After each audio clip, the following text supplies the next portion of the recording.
ഇന്ന് നമുക്ക് ഒരു യൂണിവേഴ്സിന് എന്താണ് നിങ്ങൾക്കൊരു ഗൈഡൻസ് ആയിട്ട് തരാനുള്ള എന്തെങ്കിലും ഒരു മെസ്സേജ്, ഒരു റാൻഡം ഗൈഡൻസ് എന്താണെന്ന് നമുക്ക് നോക്കാം. ഓക്കെ, സോ എല്ലാവരും ഡീപ്പ് ബ്രെത്ത് എടുത്ത് കാഴ്ചയായിട്ട് കണക്ട് ചെയ്യുക. പേഴ്സണൽ സെഷൻസ് വേണ്ടവർക്ക് എന്നെ കോൺടാക്റ്റ് ചെയ്യാം.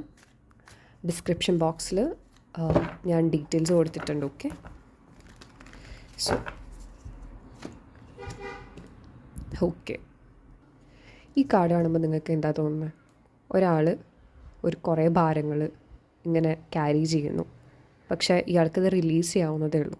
സോ നിങ്ങളുടെ ലൈഫിൽ അൺനെസസറി ആയിട്ടുള്ള ബേർഡൻസ് നിങ്ങൾ ക്യാരി ചെയ്യുന്നുണ്ട്, അത് റിലീസ് ചെയ്യുക. അതൊന്നും ക്യാരി ചെയ്യേണ്ട ആവശ്യം നിങ്ങൾക്കില്ല. മേ ബി ഇമോഷണൽ ബേർഡൻസ് ആയിരിക്കാം, അൺനെസസറി ആയിട്ടുള്ള തോട്ട്സ് ആയിരിക്കാം. അതിൻ്റെ ഒന്നും ആവശ്യമില്ല. ഇത്രയധികം കുറേയൊക്കെ നിങ്ങൾ ഡിസേർവ് ചെയ്യുന്നില്ല. സോ അത് റിലീസ് ചെയ്യുക. അൺനെസസറി ആയിട്ടുള്ള ഇമോഷൻസും അൺനെസസറി ആയിട്ടുള്ള ബേർഡൻസ് ഇപ്പോൾ നിങ്ങൾ ക്യാരി ചെയ്യുന്നുണ്ടെങ്കിൽ say no, release that, because it's time to end that. ആ അൺനെസസറി ആയിട്ടുള്ള ഇമോഷൻസ് എൻഡ് ചെയ്യാൻ ടൈം ആയിട്ടുണ്ട്.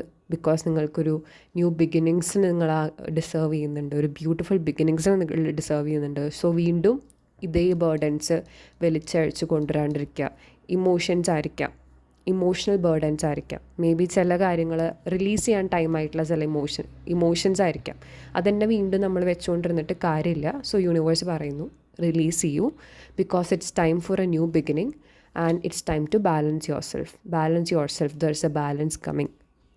ഓക്കെ, സോ അതാണ് നിങ്ങളുടെ ഗൈഡൻസ്. റെസനേറ്റ് ആവുകയാണെങ്കിൽ എന്തായാലും പറയാം. ഓക്കെ.